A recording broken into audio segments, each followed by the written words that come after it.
முன்ன பின்ன தெரியாத ஒரு பொண்ணை லவ் பண்ணி கல்யாணம் பண்ணிட்டதுக்கு அடுத்தது அவங்க நம்மள ஏமாத்திட்டு போயிட்டாங்கன்னா எப்படி இருக்கும்? அதே தான் இந்த ஒரு படத்திலுமே சொல்லியிருப்பாங்க. இன்னைக்கு நாம 2001 வருஷம் ரிலீஸ் ஆன ஒரிஜினல் ஸ்கின் அப்படின்ற ஒரு ஹாலிவுட் படத்தோட கதையை தான் பார்க்க போறோம். இந்த படத்தோட முழு கதையும் கேட்கறதுக்கு முன்னாடி முதவாட்டி யாராச்சும் இந்த வீடியோ பார்த்துட்டு இருக்கீங்கன்னா நீங்க கேட்டுக்கொண்டிருப்பது ஹரி சினிமாட்டிக் யூடியூப் சேனல். இந்த சேனல் உங்களுக்கு பிடிச்சிருக்குன்னா மட்டும் சப்ஸ்கிரைப் பண்ணி பக்கத்துல வர பெல் பட்டியும் சேர்த்து கிளிக் பண்ணிக்கிங்க. டெலிகிராம்ல ஃபாலோ பண்ணாதவங்க ஃபாலோ பண்ணிக்கிங்க. வாங்க இன்னைக்கான வீடியோக்குள்ள போயிடலாம். இந்த படத்தோட தொடக்கத்திலேயே ஒரு மிகப்பெரிய பணக்காரனான ஒருத்தரை காட்டுறாங்க. எப்ப பார்த்தாலும் பப்புக்கு போயிட்டு சந்தோஷமா வாழ்ந்துட்டு இருக்க ஒருத்தர். இவரு தான் நம்ம படத்தோட ஹீரோ. இப்ப ஹீரோக்கு என்ன பண்றான்னா அவருக்கு ஒரு பொண்ணோட போட்டோ அனுப்பியிருப்பாங்க. அந்த பொண்ணு நேர்ல போய் மீட் பண்றதுக்காக ஒரு இடத்துக்கு கிளம்பிட்டு இருக்கிறாரு. ஆமா, ஹீரோ வந்து பார்த்தா கல்யாணம் பண்ணிக்க போறாரு. கல்யாணம் பண்ணிக்க போற அந்த பொண்ணை பார்க்கணும் அப்படின்றதுக்காக தான் இப்ப அந்த இடத்துல போயிட்டு வெயிட் பண்ணிட்டு இருக்கிறாரு. அப்படி வெயிட் பண்ணிட்டு இருக்கும் போது அந்த இடத்துக்கு ஒரு அழகான பொண்ணு வராங்க. இவங்க தான் நம்ம படத்தோட ஹீரோயின். ஹீரோயின் வந்து ஹீரோ பார்த்து என்ன சொல்றாங்கன்னா,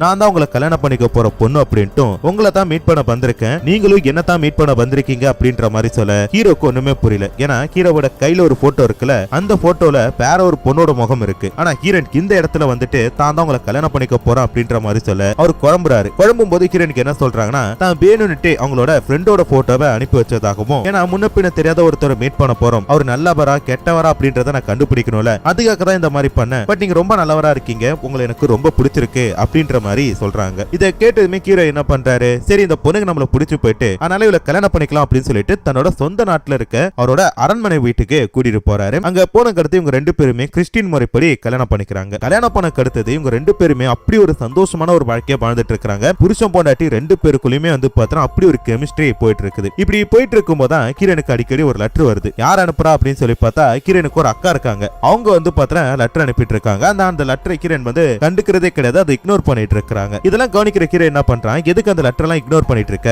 உங்க அக்காக்கு என்ன பிரச்சனையோ என்ன ப்ராப்ளமோ தெரியல, அவங்களுக்கு ஏதாச்சும் ஒரு லெட்டர் போடு, நீ நல்லா இருக்கேன்னு தெரிஞ்சுக்கிட்டா மட்டும் போதும்ல அப்படின்ற மாதிரி சொல்ல சரி கிரண் என்ன பண்றாங்க, நான் லெட்டர் போடுறேன் அப்படின்ற மாதிரி சொல்றாங்க. இப்படி இருக்கும்போது தான் ஹீரோ என்ன பண்றாரு, தான் பொண்டாட்டியை கூப்பிட்டுட்டு ஒரு டிராமாக்கு கூட்டிட்டு போறாரு. அப்படி இவங்க டிராமா பார்த்துட்டு இருக்கும்போது திடீர்னு கிரணுக்கு என்ன பண்றாங்க, ஸ்டேஜுக்கு பின்னாடி இருக்க ஒரு நபர் கூட பேசிட்டு இருக்காங்க. அவர் யாரு என்ன அப்படின்ட்டு தெரியல. ஆனா அவர் கூட பேசிட்டு இருக்கத ஹீரோ பார்த்துட்டு, அம்மா இவங்க யாரு கூட பேசிட்டு இருக்கா, இவங்க ரெண்டு பேருக்கு என்ன பழக்கம், ஏன் அப்படி பேசிட்டு இருக்கா அப்படின்னு சொல்லிட்டு இவரு மனசை போட்டு குழப்பிட்டு இருக்காரு. அப்படி குழப்பிட்டு இருக்கும் போது அந்த இடத்துக்கு கிரண் போறாங்க. வந்துட்டு ஒரு செகண்ட்ல அப்படியே ஹீரோட மனசை மாத்திட்டு, தான் யாரு கூடயும் பேசிட்டு இல்ல, உங்க கூட தான் இருந்த மணி நேரம் அப்படின்ற மாதிரி சொல்லிட்டு ஹீரோவை நம்ப வச்சுட்டு வீட்டுக்கு கூட்டிட்டு போறாங்க. இதுக்கு அடுத்த ஹீரோக்கு என்ன பண்றாரு, தன்னோட மனைவி பேர்ல சொத்து பத்துக்களை வாங்கி குவிச்சவரு இப்ப தான் பேர்ல இருக்கிறதையுமே வந்து பார்த்தா அந்த பொண்ணு பேர்ல ஏதணும் அப்படின்ற மாதிரி பேங்க்கு கூட்டி போயிட்டு இவங்க பேர்ல இருக்கிற எல்லா பணத்தையுமே கிரண் பேர்ல மாத்தி எழுதுறாரு. இப்ப ஒரு கையெழுத்து போட்டா போதும், கோடிக்கணக்கான பணத்தை கிரனால ஒரு செகண்ட்ல செலவு பண்ண முடியும். அப்படிப்பட்ட ஒரு பெரிய பணக்காரியா தான் பொண்டாட்டியை மாத்தி விட்டுட்டாரு. இப்படி இருக்கும்போது தான் ஒரு டிடெக்டிவ் வந்துட்டு ஹீரோ பார்த்து பேசுறாரு. என்னன்னா, உங்க பொண்டாட்டியை வந்து நான் ரொம்ப நாளா ஃபாலோ பண்ணிட்டு இருக்கிறேன், ஏன்னா உங்களை பொண்டாட்டியை ஃபாலோ பண்ண சொல்லி அனுப்பி வச்சது யாருன்னு சொல்லி பார்த்தா கிரணோட அக்கா தான் அப்படின்றாங்க. ஏன்னா தங்கச்சிக்காரி கிட்ட இருந்து எப்பயுமே லெட்டர் வரவே இல்ல, அந்த பொண்ணு பேசுறதும் இல்ல, அவ இருக்கால இல்லையான்னு கூட உங்களுக்கு தெரியல, அதை கண்டுபிடிச்சு சொல்றதுக்காக தான் இந்த மாதிரி அனுப்பியிருக்காங்க. அவங்க என்ன நினைச்சிட்டு இருக்காங்கன்னா, புகுந்த வீட்டுல தான் தங்கச்சி அடிமைத்தனமா இருக்காளா, புருஷன் கொடுமைப்படுத்துறானா அப்படின்ற மாதிரி சொல்லிட்டு நினைச்சிட்டாங்க போல இருக்கு. அதுக்காக வந்து பார்த்தா ஹீரோ கிட்ட இவர் வந்து பேசிட்டு இருக்காரு, இந்த மாதிரி நினைக்கிறாங்க அப்படின்ற மாதிரி சொல்ல ஹீரோ சிரிச்சுட்டே என்ன சொல்றானா, என் பொண்டாட்டி மகாராணி மாதிரி நல்லா தான் இருக்கா, எந்த ஒரு பிரச்சனை இல்ல, நீங்க ரிப்போர்ட் அப்படியே கொடுத்துருங்க அப்படின்றப்ப, அப்படிலாம் கொடுக்க முடியாது சார், வர ஞாயிற்றுக்கிழமை உங்களை மீட் பண்ண போறேன், அதுக்கு அடுத்ததான் வந்து பார்த்தா என்னால ரிப்போர்ட் கொடுக்க முடியும் அப்படின்றப்ப, சரி தாராளமா வாங்க ஞாயிற்றுக்கிழமை மீட் பண்ணுவோம் அப்படின்ற மாதிரி சொல்லிட்டு ஹீரோ என்ன பண்றாரு, இதை போய் தான் பொண்டாட்டி கிட்ட சொல்ல அவங்க முழிக்க ஆரம்பிக்கிறாங்க. ஆமா இப்ப எதுக்கு அவனை வர சொல்றீங்க அப்படின்ற மாதிரி சொல்ல, என்னமா பண்றது, உங்க அக்கா தான் வந்து இந்த மாதிரி டிடெக்டிவ் ஏற்பாடு பண்ணிருக்காங்களா, ஒரே ஒரு வாட்டி தானே வந்து மீட் பண்ணிட்டு போட்டும், பிரச்சனை எதுவும் வராது அப்படின்ற மாதிரி சொல்ல அடுத்த சீன்ல ஹீரோ தன்னோட ஆபீஸ்ல வேலை பார்த்துட்டு இருக்காரு. ஆபீஸ்க்கு ஒரு புதுசா ஒரு லேடி போறாங்க. வந்து ஹீரோ பார்க்கணும் அப்படின்ற மாதிரி சொல்ல ஹீரோ என்னாச்சு சொல்லுங்க அப்படின்றப்ப, அதாவது வந்து பாத்தீங்கன்னா அந்த பொண்ணு எதுக்கு வந்து இந்த மாதிரி கொடுமைப்படுத்துறீங்க, என் தங்கச்சிக்கு என்னதான் ஆச்சு அப்படின்ற மாதிரி சொல்ல, ஓ நீங்க தான் உங்க அக்காவா, உங்களை ஃபர்ஸ்ட் டைம் பாக்குறேன், உங்க தங்கச்சிக்கு வந்து பாத்தீங்கன்னா ஒண்ணுமே ஆகல, நல்லா தான் இருக்காங்க அப்படின்ற மாதிரி சொல்றாரு. எப்படி நல்லா இருக்காங்கன்னு சொல்றீங்க, என் தங்கச்சி வந்து என்கிட்ட பேசுறதே கிடையாது, லெட்டரும் போறது கிடையாது அப்படின்ற மாதிரி சொல்ல, ஏன் ஒரு லெட்டர் போட்டிருப்பாளே அப்படின்ற மாதிரி சொல்ல அந்த லெட்டர் எடுத்து காட்டுறாங்க. அதுல ஹீரோனோட ஹேண்ட் ரைட்டிங் இருக்கு, ஆனா இது என் தங்கச்சியோட ஹேண்ட் ரைட்டிங் இல்ல அப்படின்ற மாதிரி சொல்லிட்டு அந்த அக்கா காரி சொல்றா, என் தங்கச்சிக்கு என்னாச்சு, என் தங்கச்சி என்ன பண்ணீங்க, ஒழுங்கா என் தங்கச்சி எனக்கு காட்டுங்க அப்படின்ற மாதிரி சொல்ல, ரொம்ப பதறாதீங்க, உங்க தங்கச்சி வந்து என்னோட வீட்டுல தான் இருக்கா, வீட்டுக்கு போய் பார்க்கலாம் அப்படின்ற மாதிரி சொல்லிட்டு தங்கச்சி பாக்குறதுக்காக வீட்டுக்கு போறாங்க. வீட்டுல போய் பார்த்தா ஹீரோனை காணும். ஹீரோனை மட்டும் தான் காணும் சொல்லி பார்த்தா வீட்டுல வச்சிருந்த ஒரு ட்ரெஸ் நகை பணம் எதுவுமே காணும். எல்லாத்தையும் சுருட்டி எடுத்துட்டு ஹீரோயின் கிளம்பிட்டாங்க போல இருக்கு. ஹீரோயின் வந்து பார்த்தா நல்ல பொண்ணு கிடையாது, ஒரு கெட்ட பொண்ணு தான், திருட்டு பொண்ணு. இதை வந்து பார்த்தா ஹீரோ இப்பதான் கண்டுபிடிக்கிறாரு. கண்டுபிடிச்ச கடுத்து மனசுலாம் ஒரு மாதிரியா இருக்கு.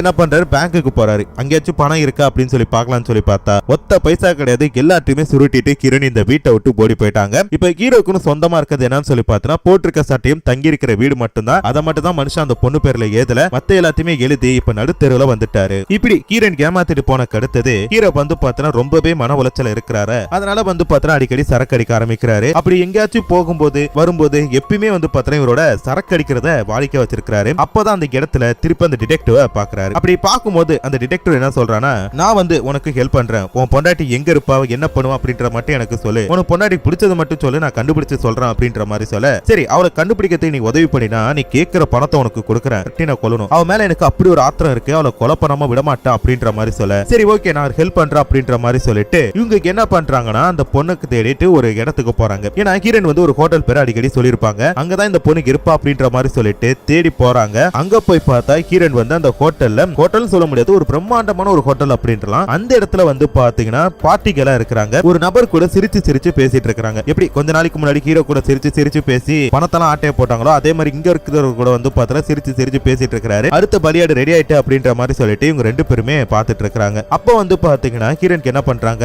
அந்த புதுசா இருக்கிற அந்த நபரை பெட்ரூம்குள்ள கூட்டிட்டு போறாங்க. அவன் வந்து பார்த்தா ரொம்ப நாள் காஞ்சு போயிருப்பான் போல இருக்கு. ஹீரோனை பார்த்தமே அப்படியே பாய போக ஹீரோன் அவனை என்ன பண்றாங்க, கொஞ்சம் மைண்ட் வாஷ் பண்ணி இந்த இடத்தை விட்டு பெல்ல துரத்தி விட்டுறாங்க. அவன் வெளில போன கடத்தை ஹீரோன் என்ன பண்றாரு, கரெக்டா உள்ள போயிட்டு துப்பாக்கி முனையில வச்சுட்டு ஹீரோனை மிரட்ட ஆரம்பிக்கிறாரு. எதுக்கு என்ன ஏமாத்துன, அப்படி நான் என்ன உனக்கு பண்ண, ஏன் இந்த மாதிரி பண்ண அப்படின்ற மாதிரி சொல்லி கேட்க ஹீரோன் கிட்ட இருந்து எந்த ஒரு பதிலுமே காணும். சரி உன்னோட கூட்டாளி யாரு, ஓ புருஷனா லவரா இல்ல வேற யாராச்சும் இருக்காங்களா, அதை எனக்கு கிட்ட சொல்லு, இல்ல என்ன பண்ணுவேன்ட்டு உனக்கு தெரியாது அப்படின்ற மாதிரி சொல்ல, அதுக்கு ஹீரோனுக்கு என்ன சொல்றாங்கன்னா லவர் தான் அப்படின்ற மாதிரி சொல்றாங்க. அவனை தான் நம்ம பாத்துருக்கோமே அப்படின்ற மாதிரி சொல்ல ஹீரோக்கு புரியல. அதாவது அந்த டிராமா போட்டாங்களே அந்த ஸ்டேஜுக்கு பின்னாடி ஒருத்தனை போய் பார்த்தாங்களே அவன் தான் அப்படின்ற மாதிரி சொல்ல ஹீரோக்கு வந்து பார்த்தா மனசே ஒரு மாதிரியா போயிட்டு மனுஷன் வந்து பார்த்தா அழுக ஆரம்பிக்கிறாரு. அழுதுகிட்டு அவங்க லவ் பண்ற அந்த பொண்ணு கிட்ட பேசுறாரு. உன்னை நான் எப்படி எல்லாம் லவ் பண்ண தெரியுமா, உன்னை ரொம்ப ரொம்ப சீரியஸா லவ் பண்ண, ஆனா நீ என்ன பண்ண, எனக்கு ஏமாத்திட்டு போயிட்ட, என்னோட காதலை நீ புரிஞ்சிக்கவே இல்ல அப்படின்ற மாதிரி சொல்ல டக்குன்னு ஹீரோனுக்கு என்ன சொல்றாங்கன்னா, என்னையும் மன்னிச்சிருங்க, உங்களை வந்து நான் ரொம்பவே லவ் பண்ணேன், பட் அந்த லவ் பண்ற அந்த பையன் கொடுத்த டார்ச்சர்னால தான் உங்களுக்கு ஏமாத்திட்டு வந்ததே தவிர மத்தபடி உங்களுக்கு ஏமாத்தணும் அப்படின்ற மாதிரி சொல்லிட்டு எனக்கு வந்து என்னமே கிடையாது, உங்களுக்கு சின்சியரா லவ் பண்ற அப்படின்ற மாதிரி சொல்லிட்டு ஹீரோ கூட அன்னைக்கு வந்து பார்த்தா அந்த பெட்ரூம்ல கொஞ்சம் அப்படி இப்படி இருக்கிறாங்க. இப்படி இவங்க ரெண்டு பேரும் சம்பவம் பண்ணிட்டு இருக்கிறப்ப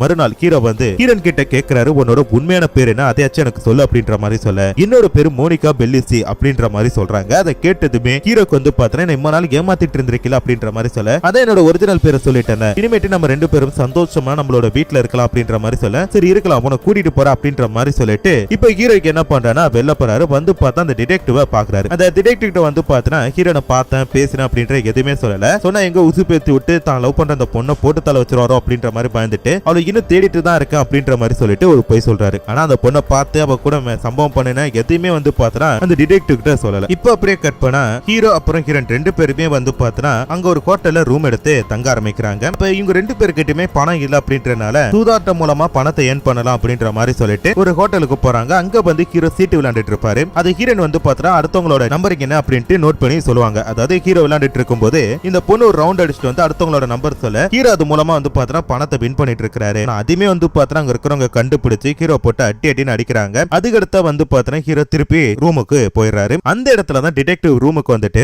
ஹீரோனை பத்தி ஏதாச்சும் தகவல் கிடைச்சதா, நானும் எதுவும் தேடி பார்த்தேன் கிடைக்கல அப்படின்ற மாதிரி சொல்ல வர இவங்க ரெண்டு பேரும் ஒன்னா இருக்கிறத பார்த்துட்டு அவர் சண்டை போடுறாரு. அந்த பொண்ணை பழி வாங்கணும்னு சொன்னீங்க, அப்படி எதுக்கு அந்த பொண்ணு கூட இருக்கிற அப்படின்ற மாதிரி சொல்ல இப்ப இவங்க ரெண்டு பேரும் மாறி மாறி சண்டை போட ஹீரோக்கு என்ன பண்றானா, இவனை விட்டா நம்மள மைண்ட மாத்தி ஹீரோனை போட்டு தள்ள வச்சிரும் அப்படின்ட்டு அந்த டிடெக்டிவ் போட்டு தள்ளிட்டாரு. அவருக்கு இறந்து போயிட்டாரு. இதை பாக்குறப்ப ஹீரோன் என்ன கேக்குறாங்க, எதுக்கு அவனை கொலை பண்ண, என்ன தப்பு பண்ண அப்படின்ற மாதிரி சொல்ல, அவனை போட்டு தள்ள நம்மள போட்டு தள்ளுவான், அப்படிப்பட்ட கேடு கட்டை கேரக்டர் தான் அவன், சீக்கிரம் இந்த இடத்த விட்டு போன கிளம்ப அப்படின்ற மாதிரி சொல்ல ஹீரோன் வந்து பார்த்தா அந்த பணத்துக்கிட்ட இருக்காங்க. ஹீரோ மட்டும் வெளில போயிருக்காரு. அப்போ வந்து பார்த்தா அந்த டிடெக்டிவ் கண்ணை மூச்சு சிரிக்கிறான். என்னன்னு சொல்லி பார்த்தா டிடெக்டிவ் சாவே கிடையாது. அப்புறம் எதுக்கு ஹீரோனை பார்த்து சிரிக்கிறான் அப்படின்னு சொல்லி பார்த்தா இவங்க ரெண்டு பேருமே வந்து பாத்தீங்கன்னா லவ் பண்ணிட்டு இருக்க ஜோடி. அதாவது அந்த ஸ்டேஜுக்கு பின்னாடி ஹீரோன் ஒருத்தவங்களை போய் பார்த்திருப்பாங்களே அது வந்து பார்த்தா இவனை தான், இவன் கிட்ட இருக்கிற அதாவது ஹீரோ கிட்ட இருக்க சொத்து மதிப்பெல்லாம் சொல்லிட்டு வந்திருப்பாங்க போல இருக்கு. அதுக்கடுத்து இவன் என்ன பண்ணிருக்கானா அந்த பொண்ணுக்கு தெரியாம ஹீரோ வந்து மீட் பண்ணி இந்த மாதிரி டிடெக்டிவ் அப்படின்ற மாதிரி சொல்லிட்டு கடைசியா இவங்க ரெண்டு பேரும் பணத்தை ஆட்டையை போட்டுட்டு போயிருந்திருக்காங்க. அப்படி போயிட்டு இவங்க ரெண்டு பேருமே வந்து பார்த்தா சந்தோஷமா இருக்கலாம்னு சொல்லி பார்க்கும்போது இப்ப திடீர்னு வந்து ஹீரோக்கு என்ன பண்றா கண்டுபிடிச்சிட்டான். இப்படி சொத்தெல்லாம் ஆட்டையை போட்டு ஹீரோவை ஏமாத்திட்டு இவங்க அப்படி சந்தோஷமா இருக்கிறத ஹீரோக்கு வந்து தெரியவே தெரியாதா. அப்பதான் ஒரு நாள் வந்து இவங்க என்ன பண்றாங்க, ஒரு திட்டம் தீட்டுறாங்க. எப்படியாச்சும் வந்து பார்த்தா ஹீரோ கிட்ட இருந்து தப்பிக்கணும் அப்படின்ற மாதிரி சொல்லிட்டு ஒரு பிளான போடுறாங்க. இப்படி இருக்கும்போது தான் ஹீரோனுக்கு என்ன பண்றாங்க, தலைவலிக்குது அப்படின்னு சொல்லிட்டு நான் போய் மாத்திரை வாங்கிட்டு வரேன் அப்படின்ட்டு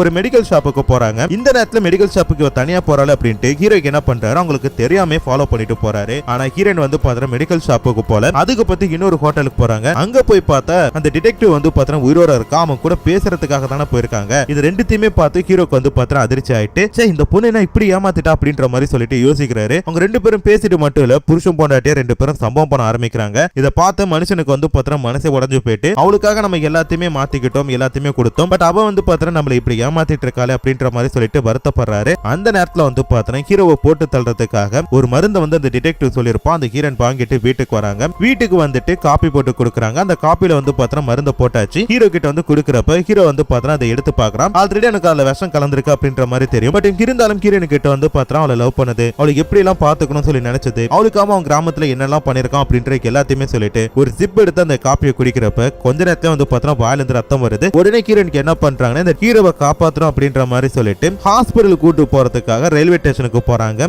அங்க போயிட்டு வந்து பாத்தீங்கன்னா ட்ரெயினுக்காக வெயிட் பண்ணிட்டு இருக்க பின்னாடியே வந்து பாத்தீங்கன்னா டிடெக்டிவ் ஃபாலோ பண்ணிட்டு வந்துட்டு அவன் அங்கேயே விட்டுட்டு வந்துடும். அவன் செத்து போயிடுவான், நம்ம ரெண்டு பேரும் அவன் சொத்து வச்சு சந்தோஷமா இருக்கலாம் அப்படின்ற மாதிரி சொல்ல ஹீரோயின் வரமாட்டான் அப்படின்ற மாதிரி சொல்றாங்க. ஏன்னா இந்த டிடெக்டிவ் வந்து பாத்தீங்கன்னா ஒரு சைக்கோ, இந்த பொண்ணு ரொம்பவே டார்ச்சர் பண்ணிட்டு இருப்பான். அதனால வந்து பாத்தீங்கன்னா இப்ப இவங்க மூணு பேருமே மாறி மாறி சண்டை போட அந்த இடத்துல வந்து பாத்தீங்கன்னா இந்த டிடெக்டிவ் இறந்து போயிட்டான். சோ டிடெக்டிவ் மட்டும் இறந்து போல, அதுக்கு பத்தி ஹீரோவும் வந்து பாத்தீங்கன்னா இறந்து போயிட்டான். அநியாயமா ரெண்டு பேருமே வந்து பாத்தீங்கன்னா இந்த இடத்துல ஹீரோனை இழந்துட்டாங்க. ஹீரோயின் வந்து பாத்தீங்கன்னா ரொம்பவே மன உளைச்சல இருக்கிறாங்க. இப்ப மறுபடியும் வந்து பாத்தீங்கன்னா ஹீரோயின் ஒரு ஹோட்டல்ல பார்ட்டிக்கெல்லாம் வேலை பார்த்துட்டு இருக்காங்க.